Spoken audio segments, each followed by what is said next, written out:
Jacob lit up a joint at the base of the Woodstock field where the stage once stood and thought of his old friend River.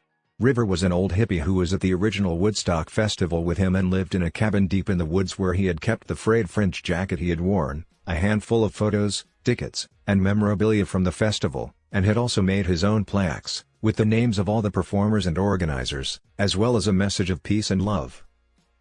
He had heard that there was a monument at the Woodstock site, but he had never seen it.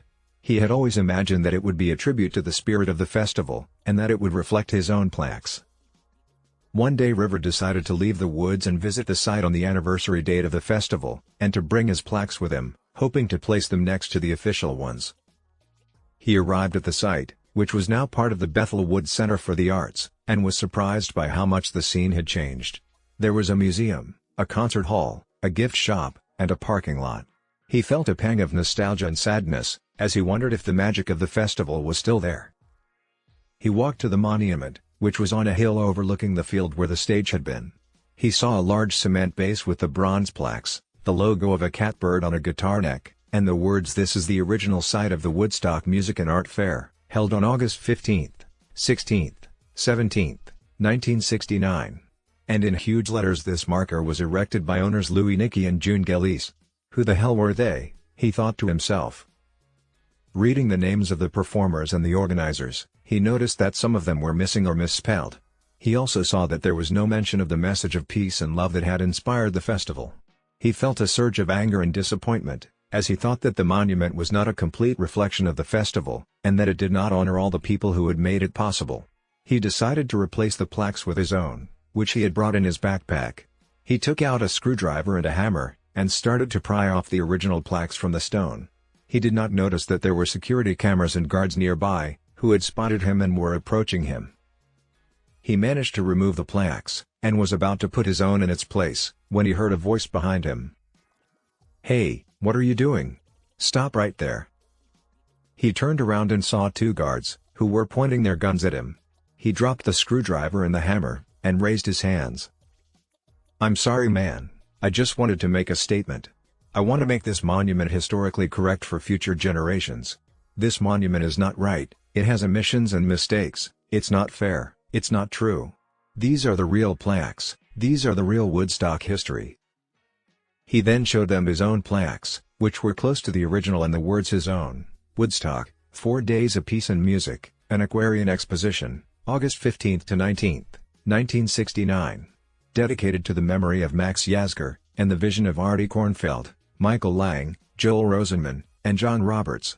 Featuring the music of Richie Havens, Sweetwater, Bert Summer, Tim Hardin, Melanie, Arla Guthrie, Joan Baez, Quill, Country Joe McDonald, Santana, John Sebastian, Keith Hartley Band, Canned Heat, Mountain, Grateful Dead, Creedence Clearwater Revival, Janis Joplin, Sly and the Family Stone, The Who, Jefferson Airplane, Joe Cocker, Country Joe and the Fish, 10 Years After, The Band, Blood, Sweat, and Tears, Johnny Winter, Crosby, Stills, Nash, and Young, Paul Butterfield Blues Band, Sha Na Na, and Jimi Hendrix and every leading act that performed here. They all deserve to be included. He said. Peace and love to all. The guards looked and envisioned his plaques, next to the original. They immediately recognized all the names, even those left out, and realized that River was telling the truth. They lowered their guns, and felt a twinge of sympathy and curiosity. "Wow, that's quite an accomplishment. Did you make it yourself?" "Yeah man, I did. It took me many hours, but I wanted to honor the festival and the people who were there. I was there man, I was there. It was the best thing that ever happened to me. It changed my life." "Really? How so?" "Well, I met my wife there, for one thing. She was a beautiful flower child, with long blonde hair and a tie-dye dress. We danced and sang and made love under the stars. We got married a year later, and had 2 kids. We named them Sage and Dream. We lived in a commune, and grew our own food and made our own clothes. We followed the music, and the music followed us. We were happy man, we were happy." "That sounds amazing. What happened to her?" "She finally left man, she moved on, she left me. It was a few years ago. It broke my heart. She was my soulmate, my everything. I miss her so much."